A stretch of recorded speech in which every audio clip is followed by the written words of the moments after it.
আচ্ছা আসসালামু আলাইকুম রহমতুল্লাহ। না না না, কথা বলেন, 2 মিনিট বলেন। আপনি কি শুরু থেকে ছিলেন? আমি শাইখের সাথে দেখা করতে আচ্ছা, দাও ওনাকে। উস্তাদ জি মনে হয় আছে। উনি রাস্তায় অ্যাক্সিডেন্ট আমি করেছে আসার পর শুনছি উনি অ্যাক্সিডেন্ট এখানে। আর 2টা কাজ করতে হবে মুসলমানদেরকে। নেতা হওয়ার জন্য 2টা শর্ত পূরণ করতে হবে। বুঝেন, আল্লাহ সুবহানাহু ওয়া তাআলা এই পৃথিবীকে যেই ফাংশনের উপর ডেভেলপ করেছে, এই ফাংশন সবার জন্য সমান। এই যে মোবাইল, এই মোবাইলের যেখানে চাপ দিলে লাইট জ্বলবে, এখানে যদি আমি চাপ দিই তাও লাইট জ্বলবে। এখানে ডোম, চামার, ম্যাথর, মুচি, হিন্দু, বৌদ্ধ, খ্রিস্টান সে চাপ দেয় তাও লাইট জ্বলবে। কেননা ওটা ওইভাবেই ফাংশন করা আছে। তো আল্লাহ এই পৃথিবীকে কিছু সিস্টেমের উপর ডেভেলপ করেছে। এখানে কিছু বাটন আছে, যেই সমস্ত বাটনে চাপ দিলে পরের রেজাল্ট বের হয়ে আসে। তো আল্লাহ তার নিজের তৈরি করা নিয়ম ভাঙ্গে না, খুব কম ভাঙ্গে। আল্লাহ আগুনকে তৈরি করেছে পোড়ানোর জন্য। ওই যে আসহাবুল উখদুদ, ওরা কত তাকওয়াবান পরহেজগার, ওরা আগুনের মধ্যে ঢুকে গেছে, আগুন পুড়িয়ে দিয়েছে। আগুন বলেনি যে এরা আল্লাহওয়ালা মানুষ, এদের পুড়াবো না। আল্লাহ তরবারিকে তৈরি করেছে কাটার জন্য। আল্লাহর নবী চাচা হামজা পর্যন্ত কেটে গেছে তরবারিতে। তরবারি বলেনি আরে এটা তো হামজার শরীর কাটবো না। না, নিয়ম। আল্লাহ খুব কম সময় নিয়ম ভাঙে। শুধুমাত্র ইব্রাহিম আলাইহিস সালামের সময় নিয়ম ভেঙেছে। আগুনকে বলছে, আগুন কুলনা ইয়া নারু কুনি বারদাম ওয়া সালামান আলা ইব্রাহিম, তোমার কাজ পোড়ানো, তবে আজকে নয়। কিন্তু সাধারণত আল্লাহ নিয়ম ভাঙে না। তাহলে আল্লাহ পৃথিবীকে তৈরি করেছে একটা নিয়মের উপর। সেই নিয়মটা হচ্ছে যে জ্ঞান এবং শিক্ষার বাটনে চাপ দিবে, ও অটোমেটিক শক্তিশালী এবং নেতা হয়ে যাবে। এটার উপর পৃথিবী দাঁড়িয়ে আছে। পৃথিবীর ফাংশনের মধ্যে একটা ফাংশন, যে জ্ঞান এবং শিক্ষা অর্জন করবে ও অটোমেটিক শক্তিশালী হবে, নেতা হবে। এখন ইহুদি, খ্রিস্টান, ইউরোপ, আমেরিকা, ইসরায়েল, তাদের ছেলেমেয়েরা জ্ঞান এবং শিক্ষা অর্জন করবে। আর গাইবান্ধা, মহিমাগঞ্জ, গোবিন্দগঞ্জের যুবকেরা যদি free fire, PUBG, Facebook, IPL, BPL, জুয়া, অনলাইন বেটিং, নেশা, বিড়ি, সিগারেট, গাঁজা এগুলো নিয়ে ব্যস্ত থাকে, তাহলে আল্লাহ বলবেন না যে এই ইহুদি খ্রিস্টানেরা তোরা যতই জ্ঞান অর্জন কর, তোদেরকে নেতা বানাবো না। আমার গাইবান্ধা, গোবিন্দগঞ্জে একটা মদখোর, জুয়াখোর বান্দা আছে, ওকে নেতা বানাবো। কথা কি আমার বোঝা যায়? আল্লাহ সুবহানাহু ওয়া তাআলা তার নিয়ম ভাঙবেন না। অতএব তুমি যদি মনে করো আমাকে নেতা হতে হবে, তাহলে ওই বাটনে চাপ দিতেই হবে যেই বাটন নেতা হওয়ার জন্য আল্লাহ পৃথিবীতে দিয়ে রেখেছে, সেটা হচ্ছে জ্ঞান এবং শিক্ষা। জ্ঞান অর্জন করতে হবে, পড়তে হবে। আদম আলাইহিস সালাম সবচেয়ে জ্ঞানী, আল্লাহ সুবহানাহু ওয়া তাআলা সবচেয়ে জ্ঞানী। জ্ঞান আল্লাহর বৈশিষ্ট্য, জ্ঞান আদম আলাইহিস সালামের বৈশিষ্ট্য। তলুতকে নেতা বানানো হয়েছে জ্ঞানের কারণে। অতএব যুবক সমাজ, তোমাদের জ্ঞান অর্জন করতে হবে। তারপরের পয়েন্ট কি? ন্যায়পরায়ণতা, সত্যবাদিতা। বানু ইসরাইলের ইতিহাস বহু বক্তব্যে আমি আলোচনা করেছি। বানু ইসরাইলের ইতিহাসের সামারি কি? নবীর সন্তানেরা কিভাবে গোলাম হয়ে গেল, গোলাম হওয়ার কারণে কি কি বিকৃতি আসলো। এই যে এক্ষুনি ইউসুফ আলাইহিস সালামের গল্প বললাম, ইব্রাহিম, ইসহাক, ইয়াকুব, ইউসুফ, তাদের ছেলেরাই বানু ইসরাইল। এরা ফেরাউনের গোলাম হয়ে গেল, 300 বছর গোলাম থাকলো। গোলাম হওয়ার পর মুসা আলাইহিস সালাম এসে এদের বাঁচালো। বাঁচানোর পর গোলামির কারণে কি কি পরিবর্তন হলো নবীর ছেলেদের, ইব্রাহিমের ছেলেদের কি কি পরিবর্তন আসলো গোলামির কারণে। আল্লাহ বলছেন যাও যুদ্ধ করতে হবে জেরুজালেমে। নবীর ছেলেরা কি বলে? ইযহাব আনতা ওয়া রাব্বুকা ফাকাতিলা, তুমি আর তোমার আল্লাহ গিয়ে যুদ্ধ করো। তারা ইব্রাহিম আলাইহিস সালামের ছেলে। আল্লাহ বলছেন এটা তাওরাত, ঈমান আনো। নবীর ছেলেরা কি বলছে? লান নুমিনা লাকা হাত্তা নারাল্লাহ জাহরাতান, যতক্ষণ তোমার আল্লাহকে সচক্ষে না দেখছো ততক্ষণ ঈমান আনবো না। আরে তুই তো এখনই দেখলি যে ফেরাউন ডুবে মরলো, আর কি দেখা লাগবে? এখনই ওর চোখের সামনে ফেরাউন ডুবে মরেছে। ফেরাউন ওদের উপর জুলুম করতো, সমুদ্রে ফেড়ে রাস্তা তৈরি হয়ে গেছে। এরা এখন এসে বলে যে আল্লাহকে না দেখলেই ঈমান আনবো না। কেমনে নবীর ছেলেদের স্বভাব এরকম হয়ে গেল? আল্লাহ বললেন আসমান থেকে খাবার আসবে, মান্না এবং সালোয়া। মান্না সালোয়া কি? মাশরুম। যেই মাশরুমের 1 কেজির দাম 4 থেকে 5 লক্ষ টাকা আজকের বাজারে। আর বিশেষ এক প্রকার কোয়েল পাখির মতো ছোট সুস্বাদু পাখির গোস্ত জান্নাত থেকে আসতো। তারা বলল লান নাসবিরা আলা তুআমিন ওয়াহিদ, এই এক খাবার প্রত্যেক দিন ভালো লাগে না মুসা, তোমার আল্লাহকে বলো এই মরুভূমির বালুর মধ্যে পেঁয়াজ রসুন বের করে দিতে, ডাল চাউল বের করে দিতে মরুভূমির বালুর মধ্যে। আল্লাহ বললেন মরুভূমির বালুতে হবে না, জেরুজালেম ফিলিস্তিন আছে, যুদ্ধ করে বিজয় করো। এদের যখন যুদ্ধ করে বিজয় করলো না, এদের উপর গজব আসলো 40 বছরের। শুধু নবীর ছেলেদের অবস্থা দেখেন, গোলামির কারণে কীরকম হয়ে গেছে তাদের অবস্থা। 40 বছর পাগলের মতো ঘোরার পর ইউশা বিন নুনের হাতে তওবা ইস্তেগফার করে এরা যুদ্ধ করেছে। লম্বা ঘটনা। আল্লাহ সূর্য থামিয়ে দিয়ে বিজয় দিয়েছে। এবার আল্লাহ বলছে শোনো, তোমাদের বিজয় দিলাম, তোমরা জেরুজালেমে প্রবেশ করার সময় মুখে বলবা হিত্তাতুন নাগফির লাকুম, আর মাথা দিবা সামনে, নিচু করবা, সিজদা অবস্থায় যাবা।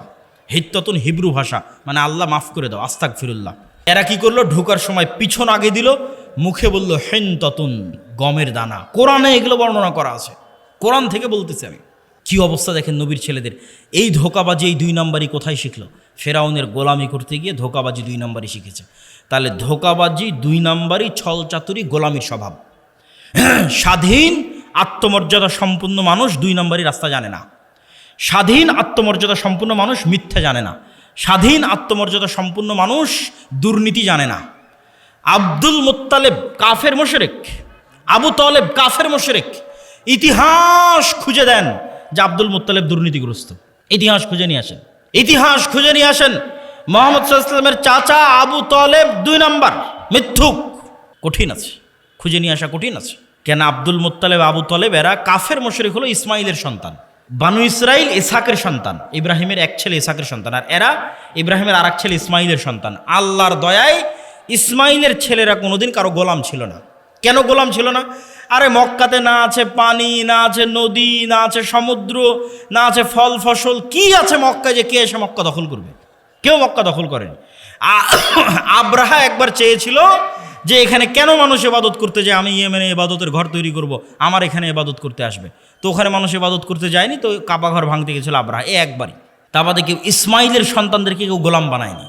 এই জন্য ইসমাইলের সন্তানেরা অধিকাংশই, 2-1 জনের কথা বলা যাবে না, অধিকাংশই জন্মগত মিথ্যা, ধোঁকা জানতো না। তাহলে কি দাঁড়ালো বানু ইসরাইলের সামারি আর মুহাম্মদ সাল্লাল্লাহু আলাইহি ওয়াসাল্লামের বাপ দাদা আর বানু ইসমাইলের সন্তানের সামারি?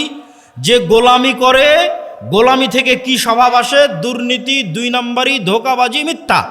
আর যে নেতা, যে নেতৃত্ব দিবে, সে মিথ্যা জানে না, সে দুর্নীতি জানে না, সে 2 নম্বরই জানে না, সে ধোঁকাবাজি জানে না। এবার চলে আসেন আমাদের কাছে। ব্রিটিশেরা দেখলো, আমেরিকা দেখলো যে মুসলমানেরা যদি একবার সত্য বলা শিখে যায়, মুসলমানেরা যদি একবার ন্যায় প্রতিষ্ঠা করা শিখে যায়, তাহলে তো পৃথিবীতে আমাদের থাকার জায়গা হবে না। তাহলে মুসলমানদের এমন সিস্টেমের মধ্যে ফেলে দাও যেন ওরা কোনো দিন সত্য বলা শিখতেই না পারে। মুসলমানদের একটা নেতাও যেন সত্যবাদী, ন্যায়পরায়ণ না হয়। তাহলে কি দিতে হবে? গণতন্ত্র। কেমনে গণতন্ত্র? কেমনে গোলাম তৈরি করে? গণতন্ত্র এমন এক সিস্টেম যেখানে এক দলের নেতা আর এক দলের নেতার বিরুদ্ধে বলবে তো বলবেই, একই আসনের মনোনয়ন প্রার্থী একই দলের, আর বাকি মনোনয়ন প্রার্থীগুলোর বিরুদ্ধে যদি 2 নম্বরই না করে, মিথ্যা না বলে, টাকা পয়সার লেনদেন না করে, লিয়াজু লবি মেনটেন না করে, তাহলে মনোনয়নই নিয়ে আসতে পারবে না। বাস্তব মাঠের পরীক্ষা। আর ইশতেহারে দল নিজেও জানে বাস্তবায়ন করতে পারবে না, মিথ্যা ওয়াদা দিবে। মিথ্যা না বলা শিখলে ভোট পাবে না। আর যারা ভোটার, সেও মিথ্যা ওয়াদা দিবে। যত এমপি প্রার্থী আসবে, হ্যাঁ ভাই আপনাকে ভোট দেব, 500-1000 টাকা, 500-1000 টাকা, হ্যাঁ আপনাকে ভোট দিব। ভোটারও মিথ্যুক, এমপিও মিথ্যুক, মনোনয়ন প্রার্থীও মিথ্যুক, এবং সবাই লিয়াজু লবি, 2 নম্বরই রাস্তা, ধোঁকাবাজি, এগুলো একদম ভোটের দিন পর্যন্ত যদি না করে, ও জিতেও আসতে পারবে না। তাহলে এই গণতান্ত্রিক পদ্ধতিতে 300 এমপি নির্বাচিত হয়ে গেল। এখন বানু ইসমাইল আর বানু ইসরাইলের এই যে আগের ফরম্যাট আপনাকে দিয়ে দিলাম, এই ফরম্যাট অনুযায়ী আপনি বলেন যে এই 300 এমপি নেতা না গোলাম? একটু জোরে বলতে হবে, নেতা না গোলাম? গোলাম। এইটা যদি একবার বুঝে গেছেন, তাহলে বুঝে গেছেন যে মুসলমানদের সমস্যা কোথায়, মুসলমানদের কাজ কি। এবার তো নেতাদের অনেক দোষ ত্রুটি বললাম, এবার একটু আমাদের দোষ ত্রুটি খুঁজি। আমরা কেমনে বুঝবো যে আমি ন্যায়পরায়ণ আছি কিনা, আমি নেতা হতে পারবো কিনা, আমি সত্যবাদী কিনা? দেখেন, দেশ ঠিক করতে ওসি, ডিসি, এসপি, মন্ত্রী, সচিবালয়ে যারা থাকে এরাই আসল। ক্ষমতায় ডক্টর ইউনূস 2 বছরের জন্য, আগের সরকার 16 বছরের জন্য, নতুন যারা আসবে 5 বছরের জন্য। কিন্তু এই আর্মি, পুলিশ, কোর্ট, জজ, সচিবালয়ে যারা আছে এদের কারো চাকরি যায়নি, এরাই থাকবে। তো এরা যদি বলে যে আমরা আজ থেকে দুর্নীতি করবো না, আজ থেকে সত্যবাদী, আজ থেকে ন্যায়পরায়ণ, তো দেশে তো 80% ইসলাম কায়েম হয়ে যাবে। ইসলাম কায়েম হওয়া মানে কি, এটাও বুঝতে হবে। ইসলাম কায়েম হওয়া মানে, যদি মনে করেন সবাই 5 ওয়াক্ত সালাত আদায়কারী হবে, ঠিক আছে, সমস্যা নাই। যদি মনে করেন সবাই পর্দা করবে, ঠিক আছে, সমস্যা নেই। কিন্তু কল্পনা করেন যে আজকে গাইবান্ধার শতভাগ মানুষ আজ থেকে 5 ওয়াক্ত সালাত আদায় করতেছে, আর গাইবান্ধার আজকে সব নারী পর্দা করতেছে, কিন্তু এদের অধিকাংশই এখনো 2 নম্বরই করতেছে, মিথ্যা বলতেছে, অন্যের সম্পদ দখল করে নিচ্ছে, দুর্নীতি করতেছে, তাহলে এখানে ইসলাম কায়েম হয়েছে? ইসলাম কায়েম হয়নি। এবার আপনি বুঝবেন কেন বললাম ওসি ডিসি এসপি এরা যদি আজ থেকে শতভাগ সৎ হয়ে যায় তাহলে 80% ইসলাম কায়েম হয়ে যাবে। শুধু কি তাই, এই ওসি ডিসি এসপি মিনিস্টার সচিবালয় যারা আছে এরা আল্লাহকে ধোঁকা দিতে চায়, মানুষকে ধোঁকা দিতে চায়। 2 নম্বরই উপায়ে টাকা ইনকাম করে সেই টাকা দিয়ে হজ করে পাপ ক্ষমা করতে চায়। নাউজুবিল্লাহ। এই পাগলদেরকে কে বুঝাবে যে তুমি যে অবৈধ টাকা দিয়ে হজ করছো ওটা তো কবুল হয়নি, কোনো সমস্যা নাই। তোমার মনের স্বাদ যে তুমি হজ করবা, তোমার মনের স্বাদ যে তুমি একটু মসজিদ কমিটির মেম্বার হবা, টাকা পয়সা দিবা, দান করবা, তো তুমি দান করে জানে কি পাবা, হজ করে জানে কি পাবা, তার চেয়ে তো সিক্রেট তোমার কাছেই আছে, এর চেয়ে বেশি নেকি পাওয়ার। সেটা কি? রাসূল সাল্লাল্লাহু আলাইহি সাল্লাম বলছেন সাবআতু ইউদিল্লুহুমুল্লাহ ইয়াউমা লা দিল্লা ইল্লা দিল্লুহ, ইমামুন আদিল, যে 7 শ্রেণীর মানুষকে আল্লাহ বিশেষ ছায়া দিবে। তার 1 নম্বরে তাহাজ্জুদ গুজারকে অতিক্রম করে 1 নম্বরে চলে গেছে, দানবীরকে অতিক্রম করে 1 নম্বরে চলে গেছে, যে ওসি তার পদে বসে কিন্তু চুল পরিমাণ অন্যায় করে না, মিথ্যা বলে না। আল্লাহু আকবার। যে ডিসি, যে এসপি, যে প্রিন্সিপাল তার পদে বসে কিন্তু চুল পরিমাণ অন্যায় করে না, মিথ্যা বলে না, এটা 1 নম্বরে চলে গেছে, ইমামুন আদিল। তাহলে তুমি অন্যায় উপায়ে সুদ ঘুষ নিয়ে টাকা ইনকাম করে হজ দান করতে চাচ্ছ, এটা তো চরম বোকামি। তুমি যেখানে দায়িত্ব পালন করছো ওখানে সত্যবাদিতার ন্যায়ের সাথে দায়িত্ব পালন করো, ওটাই ইবাদত। এবার আপনাদেরকে বলি, আপনি আপনার একটা উদাহরণ, আপনার বোনকে আপনার পিতার সম্পত্তিতে ন্যায়ের সাথে সম্পত্তি বুঝিয়ে দিয়েছেন কিনা? যদি হ্যাঁ হয় তাহলে আপনার নেতা হওয়ার সম্ভাবনা আছে, যদি না হয় তাহলে আপনার মধ্যে বনু ইসরাইলের গোলামির স্বভাব বিরাজ করতেছে, আপনি গোলাম, আপনার পরবর্তী 14 প্রজন্ম গোলাম। নেতা হতে চাইলে আগে নিজেকে ন্যায় পরায়ণ হতে হবে, যে না, আমার বাবা যা জমি দিয়ে গেছে আমি আজকেই ন্যায়ের ভিত্তিতে আমার বোন যা পায় সেটা আমি বুঝিয়ে দিব। আমি কি আমার স্ত্রীর সাথে ন্যায় করি? আমি কি আমার বাপ মায়ের সাথে ন্যায় করি? আমি কি আমার ছেলে মেয়ের সাথে ন্যায় করি? এইভাবে যখন ন্যায় প্রতিষ্ঠার চ্যালেঞ্জে আন্দোলন তৈরি হবে যে আমরা ন্যায় প্রতিষ্ঠা করব সমাজের রুট লেভেল থেকে টপ লেভেল পর্যন্ত, এমনি রাষ্ট্রে ইসলাম কায়েম হয়ে যাবে, 80% ইসলাম কায়েম হয়ে যাবে এবং এরাই নেতা হবে। এখান থেকে নেতৃত্বের শুরু হবে। উসমান হাদি, যাকে গুলি করে হত্যা করা হয়েছে, সে নির্বাচিত কোনো এমপিও নয়, সে বড় কোনো দলের নেতাও নয়, তার কোনো লাখ লাখ কর্মী বাহিনীও নাই, তাহলে তাকে গুলি করে হত্যা করা হলো কেন? এইটার ক্ষমতা, এটা দেখে আপনি বুঝবেন যে সত্যবাদিতার ন্যায়পরায়ণতার ক্ষমতা কি। সত্যবাদিতা এবং ন্যায়পরায়ণতা থাকলে মানুষ যে আসল নেতা হয়, মানুষ যে প্রকৃত নেতা হয়, তার প্রমাণ হচ্ছে ওসমান হাদি। এই রকম যুবক লাগবে, ঈমান বিল গায়বে ইয়াকিন এবং সর্বোচ্চ তাওহীদে বিশ্বাস। আল্লামা ইকবাল লিখেছেন, ये दौर अपने बराहिम की तलाश में है। আজকের যুগে মুসলমানদের মুক্তির একটাই রাস্তা, আজকে মুসলমানদের মধ্যে একজন ইব্রাহিম আলাইহিস সালাম লাগবে। নাই, ইব্রাহিম আলাইহিস সালাম নাই মুসলমানদের মধ্যে। আল্লামা ইকবাল গবেষণা করে দেখেছে, অনুসন্ধান করে দেখেছে, মুসলমানদের মধ্যে সালাত আদায়কারী আছে, রোজাদার আছে, দানবীর আছে, ইব্রাহিম আলাইহিস সালামের মতো সর্বোচ্চ তাওহীদে বিশ্বাসী নাই। আপনারা আহলে হাদিস মানুষ মনে করছেন আমরা তো কবরে যাই না, আমরা তাবিজ কবজ ব্যবহার করি না, আমরা শিরক করি না, তাহলে আমাদেরও কিসের তাওহীদে কমতি আছে? সেটা কোথায়? ইব্রাহিম আলাইহিস সালাতু ওয়াস সালামের তাওহীদ মানে তার হৃদয় শুধু এই কবর আর শিরক থেকে মুক্ত নয়, তার হৃদয় টাকার প্রভাব থেকে মুক্ত, নেশার প্রভাব থেকে মুক্ত, নারীর প্রভাব থেকে মুক্ত, ক্ষমতার প্রভাব থেকে মুক্ত। কোনো একটার প্রলোভন দেখিয়ে তাকে আল্লাহর আনুগত্য থেকে দূরে করা যাবে না। তুমি আহলে হাদিস হলে কি হবে? সালাফি হলে কি হবে? কবরে পূজা না দিলে কি হবে? তুমি তো বিড়িখোর, সিগারেটখোর, বিড়ি সিগারেটের নেশায় আছো, তাহলে তোমার ইলাহকে ওই বিড়ি সিগারেট। ইলাহাহু হাওয়া, যার নফসকে সে নিজের ইলাহ বানিয়ে নিয়েছে। তুমি টাকার জন্য হালাল হারাম বাস বিচার না করেই টাকার জন্য পাগল, তাহলে তোমার ইলাহকে টাকা। তুমি ক্ষমতার জন্য বাস বিচার না করে মানুষ হত্যা করতে পারো, মিছিল মিটিং করতে পারো, মিথ্যা কথা বলতে পারো, তাহলে তোমার ইলাহকে ক্ষমতা।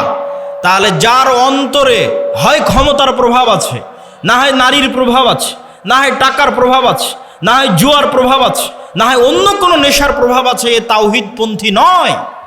এই ইব্রাহিম আলাইহিস সালাতু ওয়াস সালামের উত্তরসূরি নয়, যতই শিরকে আকবার না করুক, বড় শিরক না করুক। ইব্রাহিম আলাইহিস সালাম কে? যার হৃদয় শুধু ওটাই চায় যেটা আল্লাহ বলেছে, তার হৃদয় ওটাই ভালোবাসে যেটা আল্লাহ ভালোবাসে, তার হৃদয় ওটাই ঘৃণা করে যেটা আল্লাহ ঘৃণা করে। এটা এত সহজ নয়। আল্লাহ যেটা ঘৃণা করতে বলেছে ওটাকে আপনি শতভাগ ঘৃণা করবেন, আর আল্লাহ যেটা ভালোবাসতে বলেছে ওটাকে আপনি জান প্রাণ দিয়ে ভালোবাসবেন। এই মহব্বত, এই ভালোবাসা আল্লাহ সুবহানাহু ওয়া তাআলার সাথে, এই সম্পর্ক আল্লাহ সুবহানাহু ওয়া তাআলার সাথে, আল্লাহকে আপনি ওই লেভেলের ইলাহ মানেন, এই মুসলমান হওয়া এত সহজ নয়। ওই ইব্রাহিম আলাইহিস সালাতু ওয়াস সালাম হওয়া অত সহজ নয়, কিন্তু ইব্রাহিম আলাইহিস সালাম লাগবে। মুক্তি ইব্রাহিম আলাইহিস সালাতু ওয়াস সালামের মতো মানুষ হওয়া ছাড়া সম্ভব নয়। গায়েব মানে যা চোখে দেখা যায় না। আজকে এখানে আব্দুল্লাহ বিন আব্দুর রাজ্জাক উপস্থিত হয়েছে, এটা আপনারা চোখে দেখতে পাচ্ছেন, কিন্তু এখানে যে ফেরেশতারা উপস্থিত হয়েছে এটা কি দেখতে পাচ্ছেন? দেখতে পাচ্ছেন না। কিন্তু ফেরেশতারা যে উপস্থিত হয়েছে ওটাকে যেই দিন এইভাবে বিশ্বাস করতে পারবেন, যেভাবে এখন আমাকে দেখে যেটা আপনার অন্তরে যেই মাত্রার বিশ্বাস, যেখানে আব্দুল্লাহ বিন আব্দুর রাজ্জাক উপস্থিত আছে, এই মাত্রার বিশ্বাস যেই দিন হবে যেন এখানে আমার পাশে ফেরেশতারা বসে আছে, এটার নাম ঈমান বিল গায়বে ইয়াকিন। এটা হচ্ছে দেখতে পাওয়া, ভিজুয়ালাইজ করা। কবরকে আপনি দেখতে পাচ্ছেন, জান্নাতকে আপনি দেখতে পাচ্ছেন, জাহান্নামকে আপনি দেখতে পাচ্ছেন। আপনি কল্পনা করেন, আসহাবুল উখদুদের ঘটনা বলছিল তাওহীদ ভাই, ওমা নাকামু মিনহুম ইল্লা ইউমিনু বিল্লাহিল আজিজিল হামিদ, বলছে যে আগুনের মধ্যে ঢুকে যাচ্ছে। ঘটনা তো ভাই বলেছে, আমি শুধু লজিক বলি। ওদের বাড়ি আছে, ঘর আছে, বাড়ি ঘর রেখে সাক্ষাৎ আগুনের মধ্যে কিভাবে ঢুকে? একটা রাস্তা ছাড়া ওই আগুনের মধ্যে ঢুকার কোনো রাস্তা নাই। আপনি পারবো না। পারবো একটা শর্ত পূরণ করলে, সেটা কি? আসহাবুল উখদুদের ঈমান বিল গায়বে ইয়াকিন এত বেশি ছিল যে ওরা ওই আগুনের মধ্যে জান্নাত দেখতে পাচ্ছিল। ওরা আগুনে ঢুকেনি রে পাগলা, ওরা জান্নাতে ঢুকেছে। আল্লাহু আকবার। আপনি মনে করছেন আগুনে ঢুকেছে, কিন্তু ওরা তো আগুন দেখতেই পায়নি। ওরা ওই আগুনের জান্নাত দেখতে পেয়েছে। আমরা কিসে ঢুকছি? জান্নাতে ঢুকতেছি। জান্নাতকে এরকম ভিজুয়ালাইজ যতক্ষণ না করতে পারে ঢোকা সম্ভব নয়। আর ওরা যখন পেছন মুড়িয়ে নিজের বাড়ি ঘর দেখেছে তখন দেখতে পাচ্ছে। আপনি দেখছেন বাড়িতে এসি আছে, ফ্রিজ আছে, ঘর বাড়ি আছে, ছেলে মেয়ে আছে, কিন্তু ওরা যখন বাড়ির দিকে তাকিয়ে দেখেছে তখন দেখছে আর এখানে তো জাহান্নামের আগুন জ্বলছে। সত্যি দেখতে পাচ্ছি, কাল্পনিক নয়, সত্যি দেখতে পাচ্ছে। আর আমাদের বাড়ি ঘরে তো জাহান্নামের আগুন জ্বলছে, ওরে বাবারে, এখানে ফেরত যাওয়া যাবে না। আর এই আগুনের মধ্যে কি দেখতে পাচ্ছে? জান্নাত। আর এখানে তো ঢুকতে হবে। এর নাম হচ্ছে ঈমান বিল গায়বি ইয়াকিন। এই লেভেলের ঈমান যতক্ষণ পর্যন্ত অন্তত বাংলাদেশের 20% মুসলমানের না হয়েছে, ততক্ষণ আপনি বলবেন যে বাংলাদেশে ইসলাম প্রতিষ্ঠা হয়ে যাবে, ইসলামী খেলাফা কায়েম হয়ে যাবে, সম্ভব নয়। আজকে যদি আপনি আমাকে বাংলাদেশের প্রধানমন্ত্রী করে দেন, আজকে ইরানের কি অবস্থা দেখেন। আমি বাংলাদেশের ক্ষমতায় গিয়ে যদি বলি বাংলাদেশ শতভাগ ইসলামী আইন বাস্তবায়ন করে দিলাম, কালকে ভারত এবং আমেরিকা মিলে অর্থনৈতিক বয়কট দিবে বাংলাদেশকে, যেমন ইরানকে দিয়ে রেখেছে। তাহলে ইরানের মানুষ মিছিল করতেছে কেন? আপনিও মিছিল করবেন কেন? অর্থনৈতিক বয়কট দেওয়ার পর ডলার আসবে না, গার্মেন্টস বন্ধ হয়ে যাবে। তাহলে গাইবান্ধার মানুষ খাবে কি? গাইবান্ধার মানুষ এখন যেই জীবনযাত্রায় অভ্যস্ত, এই মানের জীবনযাত্রা থাকবে না। বিদ্যুৎ আছে, বিদ্যুৎ থাকবে না, অল্প থাকবে, যাবে আসবে। যে কয়েকজনের বাড়িতে এসি চলছে তারা এসি চালাতে পারবে না, যে কয়েকজন ফ্রিজ আছে ওরা চালাতে পারবে না। তাহলে জীবনযাত্রার মান কমে যাবে। যখনই জীবনযাত্রার মান কমে যাবে তখন বলে রাখো তোমার ইসলাম, আগের যেটা সেকুলার দেশ ছিল ওটাই ভালো ছিল। কখন বলবে না রাখো তোমার ইসলাম? যখন ওই আসহাবুল উখদুদের মতো ঈমান হবে, দেখতে পাবে আর এটা তো জান্নাত, এটা তো জাহান্নাম, এটা যেদিন দেখতে পাবে। এই লেভেলের ঈমান ছাড়া বাংলাদেশের সবচেয়ে পরহেজগার মানুষকে যদি রাষ্ট্র ক্ষমতায় বসিয়ে দেন, ও রাষ্ট্রে ইসলাম প্রতিষ্ঠা করতে পারবে না। বাংলাদেশের মানুষও ওকে টেনে নামাবে যে তুই ক্ষমতায় থাকলে আমরা খেতে পাই না, টেনে নামাবে। কিন্তু যখন মনে করবে যে আমি খেতে পাচ্ছি না, এটাই কোরআনের ওই আয়াত, আম হাসিবতুম আন তাদখুলুল জান্নাহ ওয়ালাম্মা ইয়াতিকুম মাসালুল লাযীনা খালাউ মিন ক্বাবলিকুম মাসাতহুমুল বাসা ওয়াদ দাররা ওয়া যুলজিলু হাত্তা ইয়াকুলার রাসূল ওয়াল লাযীনা আমানু মাআহু মাতা নাসরুল্লাহ। দুনিয়ার মানুষ, জান্নাত কি তোমাদের নানির বাড়ি? জান্নাত কি তোমাদের মামার বাড়ি? আল্লাহ বলছেন আম হাসিবতুম আন তাদখুলুল জান্নাহ, মনে করে নিলার জান্নাতে চলে গেলা, অথচ তোমাদের অতীতে যারা চলে গেছে তারা যে পরিমাণ কষ্ট সহ্য করেছে, তারা যে পরিমাণ আল্লাহর পরীক্ষার মুখোমুখি হয়েছে, সেই পরিমাণ পরীক্ষা দুঃখ কষ্ট তোমরা কিছুই ভোগ করনি, আর বলছো জান্নাতে চলে যাব? সম্ভব নয়। সম্মানিত উপস্থিতি, ঈমান বিল গায়বে ইয়াকিন। গায়েব মানে না দেখা জিনিসকে দেখতে পাওয়া। চোখ বন্ধ করলে আপনি দেখতে পাচ্ছেন যে কবরে কি হয়, জান্নাতে কি হয়। এটা দেখাও সহজ। দু একটা সহজ বুদ্ধি বলে দিই, কেমনে দেখতে পাবেন। আল্লাহ প্রত্যেক স্তরে পরের স্তরের আলামত দিয়ে রেখেছে। আমরা এখন দুনিয়ার স্তরে আছি, এর পরের স্তর কবরের স্তর। তো প্রত্যেক দিন দুনিয়াতে আমরা কবর দেখতে পাই। আল্লাহ দেখার ব্যবস্থা করে দিয়েছে, সেটা হচ্ছে ঘুম। আপনি যখন ঘুমাতে যান তখন দোয়া পড়েন, আল্লাহুম্মা বিইসমিকা আমুতু ওয়া আহইয়া। আল্লাহ তোমার নামে ঘুমাতে যাচ্ছি। জি না, যদি হতো আল্লাহ তোমার নামে ঘুমাতে যাচ্ছি, তাহলে আরবি হতো আল্লাহুম্মা বিইসমিকা আনামু ওয়া আইকাজ। তাওহীদ ভাই আছে, বুঝতে পারতেছে, আরও যারা আরবি বুঝবে তারা বুঝতে পারবে। তাহলে তখন দোয়ার অর্থ কি হবে? যে আল্লাহ তোমার নামে ঘুমাতে যাচ্ছি, তোমার নামে ঘুম থেকে উঠব। কিন্তু আল্লাহ দোয়া বানিয়েছে আল্লাহুম্মা বিইসমিকা আমুতু, আল্লাহ তোমার নামে মরতে যাচ্ছি, ওয়া আহইয়া, তোমার নামে মরা থেকে জীবিত হব। এবার সকালবেলা কি দোয়া শিখিয়েছে? আলহামদুলিল্লাহ ইল্লাযী আহইয়ানা বাদামা আমাতানা। কি আশ্চর্য! বলে আল্লাহ মরে গেছিলাম রাতের বেলা, মরা থেকে এখন জীবিত হলাম। বাদামা আমাতানা, মৃত্যুর পর। আল্লাহ রাতে মৃত্যু সংগঠিত হয়ে গেছিল, মৃত্যুর পর সকালবেলা তুমি জীবিত করে দিয়েছো। এটা হলো দোয়া। তাহলে প্রত্যেক দিন আমরা কবরে যাচ্ছি, প্রতি রাতে যখনই ঘুমাই তখনই কবরে যাই। ওটাই বারজাখের জীবন। বারজাখী জীবন ওই রকমই, কাছাকাছি। সেটা স্বাদ আল্লাহ সুবহানাহু ওয়া তাআলা দেন। যদিও রুহের পার্থক্য ভেদে বারজাখী জীবনে এক একজনের এক এক রকম হবে। যেমন যারা শহীদের রুহ, এরা পাখি হিসেবে জান্নাতে উড়বে, তাদের খাবারের ব্যবস্থা থাকবে। যারা শহীদের রুহের চাইতে উপরের লেভেলের রুহ, তারা আল্লাহর আরশে ঝুলন্ত থাকবে, বাতির মতো, আলোক বাতির মতো আল্লাহর আরশে ঝুলন্ত থাকবে। যারা তাদের চাইতেও টপ লেভেলের রুহ, নবীদের রুহ, তো নবীরা আরও টপ লেভেলের লাইভ জীবনযাপন করবে বারজাখে, লাইভ জীবনযাপন বারজাখে। মুসা আলাইহিস সালামের সাথে সাক্ষাৎ হচ্ছে, মসজিদে আকসায় নামাজ পড়তেছে মুহাম্মদ সাল্লাল্লাহু আলাইহি ওয়াসাল্লামের পিছনে। ইব্রাহিম আলাইহিস সালামের সাথে সাক্ষাৎ হচ্ছে। সবাই তো মরে গেছে, সবাই তো বারজাখী জীবনে আছে, কিন্তু নবীদের রুহ আরও আপার কোয়ালিটি, ওদের বারজাখী জীবনের ধরন আরও ভিন্ন, আরেকটু লাইভ। আর সাধারণ মুসলমানের রুহ ইল্লিয়িনে থাকবে যদি মুমিন হয়, আর কাফের, মুশরিক, ফাসিক, মুনাফিক হলে সিজ্জিনে থাকবে। এবার যখন চলে গেছে ইল্লিয়িনে, যখন চলে গেছে বারজাখী জীবনে, ওখান থেকে এবার জাহান্নাম দেখা যাবে প্রতিদিন, ওখান থেকে এবার জান্নাত দেখা যাবে প্রতিদিন। যেমন দুনিয়াতে প্রতিদিন কবর দেখা যাচ্ছে, প্রতিদিন ঘুমাচ্ছি, প্রতিদিন কবরে যাচ্ছি। এবার যখন কবরে চলে যাব, মানে চিরন্তন ঘুমে চলে যাব, তখন প্রতিদিন জান্নাত দেখব, জাহান্নাম দেখব। যে জাহান্নামের অধিকারী সে জাহান্নাম দেখবে, যে জান্নাতের অধিকারী ওই জান্নাত দেখবে।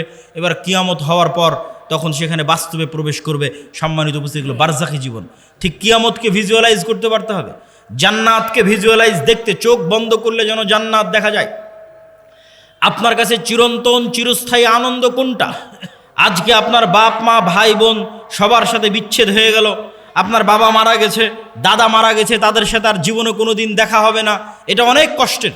আর যদি মনে করেন না, আবারও এই গাইবান্ধা, এই শাখাহাতি, এই বালুয়ার গ্রামে যদি আমার বাবা মা ভাই বোন সবাইকে নিয়ে একসাথে থাকতে পারতাম, বিশাল বাড়ি হতো, আর যদি কোনো দিন মৃত্যু না হতো, সবাই যদি একসাথে মিলেমিশে আনন্দে কাটাতে পারতাম, তাহলে এই স্বপ্ন জান্নাতে পূরণ হবে। তাহলে জান্নাতে আসল জীবন, দুনিয়ার জীবন জীবন নয়।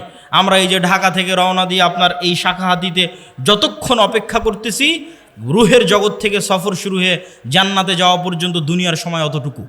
আমি এই যে আধা ঘন্টা আগে এসেছি, আর আধা ঘন্টা পর এখান থেকে বের হয়ে যাবো, 1 ঘন্টা সময় যতটুকু, রুহের জগৎ থেকে সফর শুরু হয়ে জান্নাতে যাওয়ার পর্যন্ত এই দুনিয়ার 60 বছরের জীবন ততটুকু, বাস্তবেও ততটুকু। কিয়ামতের মাঠে মানুষ উঠে বলবে, আরে দুনিয়াতে তো আমরা একদিন ছিলাম। বাস্তবেও আপনি এখন কল্পনা করে দেখেন যে আপনার গত 30 বছর চোখের পলকে পার হয়ে গেছে। মনে হবে আরে কয়দিন ছিলাম আমি দুনিয়াতে। ঠিক যখন মরার সময় কাছে চলে আসবে 60 বছর, তখনও মনে হবে আরে 2-1 দিনের মধ্যে সময় তো পার হয়ে গেল। এই একই অনুভূতি কিয়ামতের মাঠে যখন উঠবেন, তখন দুনিয়াতে তো ছিলামই না, 1 দিন কি 2 দিন ছিলাম দুনিয়াতে। এটাই আল্লাহ বলেছে দুনিয়ার জীবন 1 ঘন্টার সমান, আধা ঘন্টার সমান। শুধু ধৈর্য ধরলেই হয়, একটু ধৈর্য ধারণ করলেই হয়। আল্লাহ সুবহানাহু তাআলার কাছে পৌঁছার জন্য প্রস্তুত থাকার চেষ্টা করতে হবে। এটা ঈমান বিল গায়বি ইয়াকিন। এটা ছাড়া মুসলমানদের মুক্তি হবে না। মুসলমানদের সবচেয়ে বড় হতাশার জায়গা হচ্ছে মুসলমানেরা অর্থনীতি, টাকা পয়সাকে গুরুত্ব কম দেয়। হ্যাঁ, আগের আলোচনা, বিপদ আপদের আলোচনায় এটি আমরা স্পষ্ট করেছি যে কেউ টাকার মালিক হবে মানেই সে দয়াপ্রাপ্ত, বিষয়টি এমন নয়। কে দয়াপ্রাপ্ত? যাকে আল্লাহ তার ইবাদতের সুযোগ দেয়। তাহলে দুটোই যদি মিলে যায়, তাহলে ওর চেয়ে বড় দয়াপ্রাপ্ত আর কে? এটাই রাসূল সাল্লাল্লাহু আলাইহি ওয়াসাল্লাম বলেছেন যে 2 শ্রেণীর মানুষের সাথে তোমরা ঈর্ষা করতে পারবা। যেই 2 শ্রেণীর, এক শ্রেণী হচ্ছে এত ব্যতিক্রম যে সাধারণত এই দুটো একসাথে মিলে না, একত্রিত হয় না। সেটা কি? যাকে আল্লাহ টাকারও মালিক করেছে, কোটি কোটি টাকার মালিক করেছে, খুব ব্যতিক্রম যে কোটি কোটি টাকার মালিক দুবাই গিয়ে মদের বারে, জুয়ার বারে আড্ডা না দিয়ে, নারী মদ জুয়া নিয়ে ফুর্তি না করে ওর কোটি কোটি টাকা আল্লাহর রাস্তায় দান করবে। এই দুইটা মিলে যাওয়া, হবে কোটি কোটি টাকার মালিক, আবার সেই কোটি কোটি টাকা ব্যয় করবে আল্লাহর রাস্তায়, এই তৌফিক পাওয়া, এটা পৃথিবীর সবচেয়ে ব্যতিক্রম মানুষ, যাদেরকে আল্লাহ স্পেশাল ভালোবাসে, দাউদ আর সুলাইমানের মতো, যে কোটি কোটি টাকার মালিক, কিন্তু সেই কোটি কোটি টাকা আল্লাহর নাফরমানিতে ব্যয় হয় না, আল্লাহর আনুগত্যে ব্যয় হয়। তাহলে নিশ্চিত জেনে রাখেন ওর উপর আল্লাহর দয়া আছে, ওর উপর আল্লাহর খাস রহমত আছে, বিশেষ রহমত আছে, যে কোটি টাকার মালিক আবার সেই টাকা আল্লাহর রাস্তায় ব্যয় করার তৌফিক পেয়েছে, দাউদ আর সুলাইমান আলাইহিমাস সালাতু ওয়াস সালামের মতো। টাকা পয়সার গুরুত্ব যেমন দুনিয়াতে আছে, টাকা পয়সার গুরুত্ব তেমন পরকালে আছে। গোলামি থেকে মুক্তির জন্য অর্থনৈতিক মুক্তি ছাড়া অন্য রাস্তা পাওয়া খুব কঠিন, অর্থনৈতিক মুক্তি লাগবেই। এটা আমি আপনি যতটুকু ভালো বুঝি, আমার এবং আপনার চেয়ে মুহাম্মদ সাল্লাল্লাহু আলাইহি ওয়াসাল্লাম ভালো বুঝতেন। মুহাম্মদ সাল্লাল্লাহু আলাইহি ওয়াসাল্লাম যখন মক্কা থেকে হিজরত করে মদিনায় গেলেন, তখন দেখলেন মদিনার আনসারেরা কৃষক, আর মদিনার সকল ব্যবসা বাণিজ্যের মালিক হচ্ছে ইহুদিরা, আর মদিনা রাষ্ট্রের প্রধানমন্ত্রী করে দেওয়া হয়েছে রাসূল সাল্লাল্লাহু আলাইহি সাল্লামকে। তাহলে টাকা ছাড়া প্রধানমন্ত্রী হয়ে দেশ চালানো যাবে না, টাকার মালিক থাকবে ইহুদি, আর আমি প্রধানমন্ত্রী, তো নাম কাওয়াস্তে প্রধানমন্ত্রী, ঢাল নাই তলোয়ার নাই নিধিরাম সর্দার, টাকার মালিকও মুসলমানদের হতে হবে, তাহলে রাষ্ট্র চলবে। আল্লাহর নবী বললেন, মহাজির যারা আমার সাথে এসেছে সব ব্যবসায়ী, সবার রক্তে ব্যবসা আছে, আল্লাহর নবী নিজেও ব্যবসায়ী, কেননা মক্কার কুরাইশরা ব্যবসায়ী। আল্লাহর নবী আনসারদের বললেন, তোমাদের সম্পত্তির অর্ধেক অর্ধেক, 3 ভাগের 1 ভাগ, 3 ভাগের 2 ভাগ, যে যেভাবে পারো মহাজিরদের দিয়ে দাও, মহাজিরেরা ব্যবসা শুরু করবে। মহাজিরদের ব্যবসার জন্য যখন অর্থ দিতে বলা হলো, আনসারীরা রাজি হয়ে গেল। উসমান ইবনে আফফান, আব্দুর রহমান ইবনে আউফ, জুবাইর ইবনুল আওয়াম, এই 3 জন সাহাবী আল্লাহর নবীর জীবদ্দশাতেই কোটি কোটি টাকার মালিক হয়ে গেছে ব্যবসা করে। মদিনায় গিয়ে রাসূল সাল্লাল্লাহু আলাইহি সাল্লামের জীবদ্দশাতেই আল্লাহর নবী যেখানে মসজিদে নববী করেছেন, ওখানে বির রুমা নামে একটা কুয়া ছিল, যে কুয়াতে মুসলমানদেরকে ওযু করতে হতো, ওই কুয়ার মালিক ছিল ইহুদি।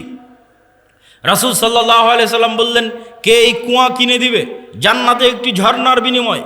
ওসমান ইবনে আফফান বললেন, আল্লাহর নবী, আমি জান্নাতে একটা ঝর্ণার বিনিময়ে এই কুয়া আপনাকে কিনে দিচ্ছি। তিনি সেই কুয়া কিনে দিলেন। রাসূল সাল্লাল্লাহু আলাইহি ওয়াসাল্লামের আত্মমর্যাদা রক্ষা হলো, না হলে ইহুদির কাছে গিয়ে অনুরোধ করতে হতো, ভাই তুমি এই কুয়ার মালিক, মুসলমানরা উজু করবে, একটু উজু করতে দাও, এটাই গোলামি। আপনি রাসূল সাল্লাল্লাহু আলাইহি সাল্লামের বদরের যুদ্ধ দেখেন, বদরের যুদ্ধ দেখলে মনে হবে এটি একটি ধর্মীয় যুদ্ধ, অবশ্যই ধর্মীয় যুদ্ধ, কিন্তু এখানে অর্থনৈতিক একটা বড় কারণ আছে। এইদিকে যদি কেবলা হয় তাহলে এইটা ধরতে হবে মক্কা, এইটা ধরতে হবে মদিনা, ওইটা ধরতে হবে সিরিয়া। এই সমুদ্রের পাশ দিয়ে ব্যবসায়িক বিজনেস রুট, আল্লাহর নবী যখন মদিনায় গেছে, মদিনায় গিয়ে ব্যবসায়িক রুট বন্ধ করে দিয়েছে। আবু সুফিয়ান আটকা পড়ে গেছে, মক্কায় ফিরে আসতে পারে না। তখন দূত মারফত আবু জাহালকে বলে পাঠিয়েছে যে মুহাম্মদ সাল্লাল্লাহু আলাইহি ওয়াসাল্লামের সাহাবীরা বিজনেস রুট বন্ধ করে দিয়েছে, তাড়াতাড়ি এসে আমাদের উদ্ধার করো। তখন আবু জাহাল মক্কা থেকে 1000 সেনাবাহিনী নিয়ে রওনা দিয়ে বদরে গিয়ে যুদ্ধ করেছে। বদর মদিনা থেকে 300 কিলোমিটার দূরে সমুদ্রের দিকে, যে সমুদ্র হচ্ছে ব্যবসায়িক রাস্তা। তাহলে ব্যবসায়িক রাস্তা পরিষ্কার করতে আবু জাহাল আবু সুফিয়ানকে যুদ্ধ করতে হয়েছে, কেননা তারা আতঙ্কিত হয়ে গেছিল। আজকে মুহাম্মদ সাল্লাল্লাহু আলাইহি ওয়াসাল্লামের মদিনায় যাওয়া 1 সপ্তাহ হয়নি, 10 দিন হয়নি, তাতে আমাদের ব্যবসায়িক রাস্তা বন্ধ। যদি মদিনা আরও শক্তিশালী হয়, আমরা মক্কার মানুষ কি করে খাবো? সিরিয়াতে তো আমাদের ব্যবসার রাস্তা বন্ধ হয়ে যাবে।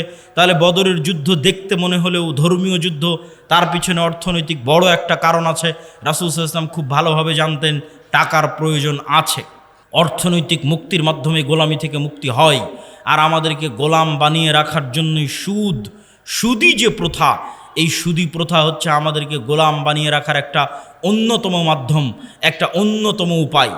সম্মানিত উপস্থিতি, আমরা আলোচনা করছিলাম যে অর্থনৈতিক ইবাদত বিপদ আপদের সাথে সম্পৃক্ত রেখে আমরা অর্থনৈতিক ইবাদতের আলোচনার মধ্যে ঢুকেছি। আজকে আমার বক্তব্যের বিষয়বস্তু, অধপতন অবস্থা থেকে মুসলিম উম্মার মুক্তি কিভাবে সম্ভব। তার একটা পয়েন্ট ইতিমধ্যে আমরা আলোচনা করে ফেলেছি, অর্থনৈতিক মুক্তি। অতএব কোনো যুবক বলতে পারবে না যে আমি ঘরে বসে থাকব। মুসলমানদের ব্যবসায়ী হচ্ছে মুসলমানদের রক্ত মাংসে তাদের বৈশিষ্ট্য হচ্ছে ব্যবসায়ী হওয়া। চাকরি করা মুসলমানদেরকে শিখিয়েছে ইউরোপিয়ানরা। মুসলমানদের বৈশিষ্ট্য ব্যবসায়ী করা, তার দলিল কোথায় থেকে নেবেন? যত সাহাবীর জীবনী আছে সব সাহাবীর জীবনী খুলে দেখেন, কোনো সাহাবী অধিকাংশ সাহাবী নিজ বাড়িতে, নিজ এলাকায়, নিজ গ্রামে, নিজ শহরে মারা যায়নি। কেননা সবাই ব্যবসা আর দিনের দাওয়াত এই দুটাকে নিয়ে রওনা দিয়েছে। যতদূর পর্যন্ত ইসলামের খেলাফত গেছে ততদূর পর্যন্ত তাদের ব্যবসার দিনের দাওয়াত চলতে থেকেছে। যেখানে ইসলামিক খেলাফত যায়নি, মালয়েশিয়া, ইন্দোনেশিয়া, ব্রুনাই পর্যন্ত সাহাবীদের দাওয়াত গেছে ব্যবসা আর দিনের দাওয়াত। ভারতের কেরালা, বাংলাদেশের চিটাগাং, এগুলোতে পর্যন্ত দাওয়াত এসেছে ব্যবসা এবং দিনের দাওয়াতের মাধ্যমে। কিন্তু ইউরোপীয় উপনিবেশ মুসলমানদের শিখিয়েছে তোমাদের চাকরি করতে হবে। চাকরি শব্দের অর্থ হচ্ছে চাকর থেকে চাকুরি, গোলাম থেকে গোলামি, নৌকার থেকে নৌকরি, চাকর থেকে চাকুরি। চাকুরির মধ্যে একটু হলেও গোলামের আলামত এবং স্বভাব আছে। আল্লামা ইকবাল বলেছেন, জিন্দা কৌমো কা यही है আলামত কে বদলতি রহতি है সুবহ শাম উনকে। বলছে জীবিত কওমকে, কোন জাতিকে দেখলে বুঝবা যে এই গ্রামের মানুষ এখনো বেঁচে আছে, এই মুসলিম উম্মাহ এখনো বেঁচে আছে, বাংলাদেশের মানুষেরা এখনো বেঁচে আছে যদি দেখো তাদের প্রতিদিনের সকাল সন্ধ্যা পরিবর্তন হচ্ছে। তাদের প্রতিদিনের সকাল সন্ধ্যা যদি পরিবর্তন হচ্ছে দেখো, তাহলে বুঝবা বেঁচে আছে। আর যদি দেখো প্রত্যেক দিন একই রকম, সকালে উঠে অফিস, অফিস থেকে বের হয়ে বাসা, সকালে উঠে অফিস, অফিস থেকে বের হয়ে বাসা, সকালে উঠে কারখানা, কারখানা থেকে বের হয়ে বাসা, যদি সেম রুটিন থাকে তাহলে বুঝবে এই জাতি মারা গেছে। কেন? মরু যাযাবর বিদয়ীন যারা মুসলমান হয়েছিল তাদের কোনো দিন সকাল সন্ধ্যা একরকম থাকতো না। ওরা আজকে এখানে 5 দিন, এখান থেকে উঠে পরের দিন রংপুর, রংপুর থেকে উঠে পরের দিন রাজশাহী, রাজশাহী থেকে উঠে পরের দিন ঢাকা। প্রতিদিন এদের সকাল সন্ধ্যা পরিবর্তন হয়। আর যারা ব্যবসায়ী এদের কোনোদিন সকাল সন্ধ্যা এক থাকে না। আজ এই উদ্যোগ, কাল এই সমস্যা, কাল এই প্রবলেম, আজকে এই সমস্যা, আজকে এই উদ্যোগ। প্রতিদিন তাদেরকে নতুন নতুন চ্যালেঞ্জ, নতুন নতুন প্রবলেম মোকাবেলা করে ব্যবসা করতে হয়। তাহলে বুঝতে হবে এরা জীবিত আছে। ব্যবসায়ী হতেই হবে, ব্যবসায়ী হওয়ার চেষ্টা যুবক সমাজকে করতেই হবে। কেন? তার একটা দলিল দিই। আইয়ুব আলাইহিস সালাতু ওয়াস সালাম একদা গোসল করছিলেন, তখন আসমান থেকে স্বর্ণের বৃষ্টি হচ্ছে। আইয়ুব আলাইহিস সালাতু ওয়াস সালাম গোসল বাদ দিয়ে ওই স্বর্ণের বৃষ্টি স্বর্ণ কুড়াতে গেলেন। যখন স্বর্ণ কুড়াতে গেলেন তখন আল্লাহ সুবহানাহু ওয়া তাআলা আইয়ুব আলাইহিস সালাতু ওয়াস সালামকে বলছে, তোমাকে তো আমি গরিব করে দিইনি, তাহলে তুমি কেন স্বর্ণ কুড়াতে গেলে? এখনও তোমার লোভ গেল না? ধন সম্পদের উপর থেকে এখনও তোমার লোভ যায়নি, থেকে গেছে? তখন আইয়ুব আলাইহিস সালাতু ওয়াস সালাম উত্তরে বলছে, আল্লাহ, ধন সম্পদের উপর লোভ থেকে নয়, স্বর্ণের উপর লোভ থেকে নয়, এই যে স্বর্ণ আকাশ থেকে অবতীর্ণ হচ্ছে এটা আপনার দয়া অবতীর্ণ হচ্ছে, এটা আপনার রহমত অবতীর্ণ হচ্ছে। আর আমি যদি সারা পৃথিবীর সকল ধন সম্পদের মালিক হয়ে যাই, তবু আপনার দয়া থেকে যদি বলি যে না আল্লাহর দয়া আমার দরকার নাই, তাহলে তো আমি অহংকারী। সারা পৃথিবীর সব ধন সম্পদের মালিক হয়ে গেছি, তাও যদি বুঝতে পারি ওখান থেকে 1 টাকা ইনকাম করা যাবে, তাহলে আমি মনে করব ওই 1 টাকা তো আল্লাহর দয়া। তাহলে ওই 1 টাকা ইনকাম বাদ দিয়ে ঘরে বসে থাকলে এটা অহংকার হবে আল্লাহর দয়ার সাথে। অতএব ওখান থেকে 1 টাকা ইনকাম করা যাবে, ওটা আল্লাহর দয়া, তাড়াতাড়ি ওটা নিতে হবে। আল্লাহ সুবহানাহু ওয়া তাআলা বলছেন, ফাইদা কুজিয়াতিস সালাত ফান্তাশিরু ফিল আরজ ওয়াবতাগু মিন ফাজলিল্লাহ। যখনই তোমাদের সালাত শেষ হয়ে যায় তখনই তোমরা বের হয়ে যাও পৃথিবীতে। যেখানে পৃথিবীতে তোমরা আল্লাহর দয়া দেখতে পাবে, সারা পৃথিবীতে আল্লাহর দয়া ছড়িয়ে ছিটিয়ে আছে, ওই দয়াগুলো জমা করো, ওই দয়াগুলো একত্রিত করো, ওই রিজিকগুলো অনুসন্ধান করো। তাহলে কোনো যুবকের পক্ষে সমীচীন হবে না, কোনো মানুষের পক্ষে সমীচীন হবে না যে সে বুঝতে পারবে ওখান থেকে 1 টাকা পাওয়া যাবে আর ওই 1 টাকা ইনকামের চেষ্টা করবে না, এটা অহংকার। এগিয়ে যাই, ধনী কিভাবে হবেন? আমি ইসলামিক ফাইন্যান্সের ছাত্র হিসেবে আজকে আপনাদের গাইবান্ধার মানুষকে একটা পরামর্শ দিয়ে যাই। ধনী হওয়ার উপায় কি? 1 নাম্বার, ধনী হওয়ার পৃথিবীতে কোনো শর্টকাট রাস্তা নাই। প্রত্যেক শর্টকাট রাস্তা হারাম। প্রত্যেক যে এসে আপনাকে বলবে যে এখানে এটা করো, এতদিনের মধ্যে তুমি এত টাকার মালিক হয়ে যাবে, নিশ্চিত জেনে থাকবেন এটা হারাম। পৃথিবীতে ধনী হওয়ার কোনো শর্টকাট রাস্তা নাই, প্রত্যেক শর্টকাট রাস্তা জুয়া। তাহলে ধনী হওয়ার রাস্তা কি? ধনী হওয়ার রাস্তা হচ্ছে কম্পাউন্ড পদ্ধতিতে ধনী হওয়া। সেটা কি? আজকে আপনাদের উপস্থিত জনসমাজকে বললাম আমার এক হাতে আছে 50 লক্ষ টাকা, আর এক হাতে আছে 1 টাকা। আপনারা কে 50 লক্ষ নিতে চান, কে 1 টাকা নিতে চান? তবে শর্ত কি জানেন? এই 50 লক্ষ টাকা থেকে 1 টাকাও বাড়বে না, আর এই 1 টাকা থেকে প্রতিদিন এই 1 টাকাটা দ্বিগুণ হবে। আজ 1 টাকা তো কাল 2 টাকা, 2 টাকা তো পরের দিন 4 টাকা, 4 টাকা তো পরের দিন 8 টাকা, 8 টাকা তো পরের দিন 16 টাকা। কতদিন দ্বিগুণ হবে? 30 দিন। তা আপনারা এখানে বসে থেকেও যদি এখন ক্যালকুলেশন করেন, আপনার মনে হবে আরে বাড়তে তো 8 টাকা, 8 টাকা থেকে 16 টাকার কতই বাড়বে, 16 টাকা থেকে 32 টাকা, তার চেয়ে ভালো এই যে 50 লক্ষ টাকা এটা নিয়ে নিই। আপনি তাহলে ধনী হতে পারবেন না। আপনি এখনও ব্যবসা বুঝেন না, আপনি এখনও জুয়ার মধ্যে আছেন। মনে করতেছেন ব্যবসা মানে মনে হয় জুয়া, যে একটা গেম খেলে নিলাম একবারে ধনী হয়ে গেলাম। এখান থেকে উঠে গিয়ে হিসাব করবেন যে এই 1 টাকা দ্বিগুণ হতে হতে 30তম দিনে কত হবে? 1 কোটি টাকার বেশি হবে। ক্যালকুলেটরে অথবা মোবাইলে বক্তব্যের শেষে হিসাব করবেন যে 1 টাকা থেকে 2 টাকা, 2 টাকা থেকে 4 টাকা, 4 থেকে 8 টাকা, 8 টাকা থেকে 16 টাকা দ্বিগুণ হতে হতে 30তম দিনে কত হয়? 30তম দিনে 1 কোটি টাকার বেশি হয়ে যাবে। তাহলে ধীর স্থিরভাবে টাকা বাড়তে থাকবে। এটা হলো ধনী হওয়ার রাস্তা, ধনী হওয়ার 2 নম্বর রাস্তা। ধরেন আপনাকে 50 লক্ষ টাকা দিয়ে দিলাম, যে যাও তোমাকে 50 লক্ষ টাকা দিয়ে দিচ্ছি। এখন তুমি ধনী হবা কিনা এটা নির্ভর করছে তোমার মেন্টালিটির উপর, মানসিকতার উপর। কে ধনী হবে 50 লক্ষ টাকা নিয়ে, কে ধনী হবে না বুঝেন। যে 50 লক্ষ টাকা নিয়ে গিয়ে চিন্তা করবে আরে 50 লক্ষ টাকা পেয়েছি, তাহলে 50 লক্ষ টাকা থেকে একটা গাড়ি কিনি, মোটরসাইকেল কিনি, তারপরে একটা গাড়ি কিনি 20 লাখ টাকা দিয়ে, বাড়ি করি 30 লাখ টাকা দিয়ে, আর কি করা যায়? একটা এসি কিনি, একটা ফ্রিজ কিনি, আর কি একটা টিভি কিনি। এই ব্যক্তি এই 50 লক্ষ টাকা প্রত্যেক ওই জায়গাতে খরচ করেছে যেখান থেকে আরও খরচ বাড়বে। মোটরসাইকেল কিনেছে, মোটরসাইকেলের তেলে খরচ আছে। গাড়ি কিনেছে, এই যে গাড়ি আজকে আমাদের অ্যাক্সিডেন্ট হলো, গাড়িতে খরচ বাড়বে। গাড়ির গাড়ির টায়ার নষ্ট হবে, চাকা নষ্ট হবে, ওটা নতুন করে কিনতে হবে। প্রতিদিন মোবাইল লাগবে, মোবাইল দিতে হবে। ও যে এসি ফ্রিজ কিনেছে, ওখানে কারেন্ট বিল আসবে, বিদ্যুৎ বিল আসবে। মোবাইল কিনেছে, ইন্টারনেট কিনেছে, ওয়াইফাই কিনেছে, ইন্টারনেটের বিল আসবে। তাহলে এই টাকা প্রত্যেক ওই জায়গাতে ব্যবহার করলো যেখান থেকে আরও খরচ বাড়লো। এই জীবনে কোনো দিন ধনী হতে পারবে না। এর ধনী হওয়ার রাস্তা ফুল স্টপ হয়ে গেছে। এই যদি প্রবাস থেকে কোটি টাকা ইনকাম করে নিয়ে আসে তাও ধনী হবে না, গার্মেন্টসে কাজ করে ইনকাম করে তাও ধনী হবে না, আপনারা যদি মাঠে জমিতে কাজ করে টাকা জমা করেন তাও ধনী হবেন না। শেষ ধনী হওয়ার রাস্তা। ধনী কে হবে? 1 টাকা ইনকাম করেছে, 10 টাকা ইনকাম করেছে, ইনকাম করার পর যে চিন্তা করতে পারবে যে আমার গায়ের জামাটা ছিঁড়া আছে, ছিঁড়াই থাক, আমার পায়ের স্যান্ডেলটা ছিঁড়া আছে, ছিঁড়াই থাক, আমার বাড়ি মাটির আছে, মাটিরই থাক। আগে এই 10 টাকা এমন জায়গায় ব্যয় করি যেখান থেকে আর 1 টাকা ইনকাম হবে, যেখান থেকে আর 1 টাকা ইনকাম বের হয়ে আসবে, ওই জায়গাতে আগে ব্যয় করি এই 10 টাকা। এই ব্যক্তি ধনী হয়ে যাবে। সময় লাগবে, 30 বছর সময় লাগবে, কিন্তু ওই যে কম্পাউন্ড ওয়েতে আস্তে আস্তে বাড়তে বাড়তে শেষের দিকে গিয়ে কোটিপতি হয়ে যাবে দ্রুত। শেষে গিয়ে দ্রুত কোটিপতি হবে, শুরুতে অত দ্রুত হবে না, কিন্তু ওর পদ্ধতি ঠিক আছে।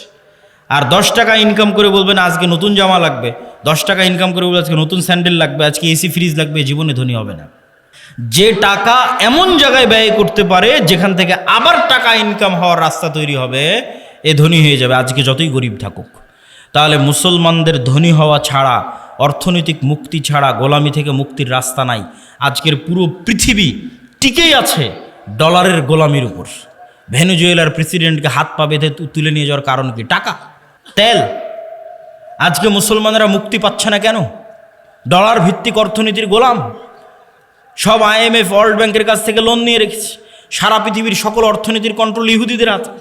তাহলে মুসলমান বলবে আমি ঘুমাবো, বসে থাকবো, ফ্রি ফায়ার পাবজি খেলবো, ব্যবসা করবে না, টাকা পয়সা ইনকাম করবে না, মুক্তি হবে, এটা অসম্ভব। ব্যবসা করতে হবে, টাকা পয়সা ইনকাম করতে হবে। আল্লাহ সুবহানাহু ওয়া তাআলা কবুল করুক, আল্লাহুম্মা আমিন। গোলামি থেকে মুক্তির জন্য 2 নম্বর করণীয়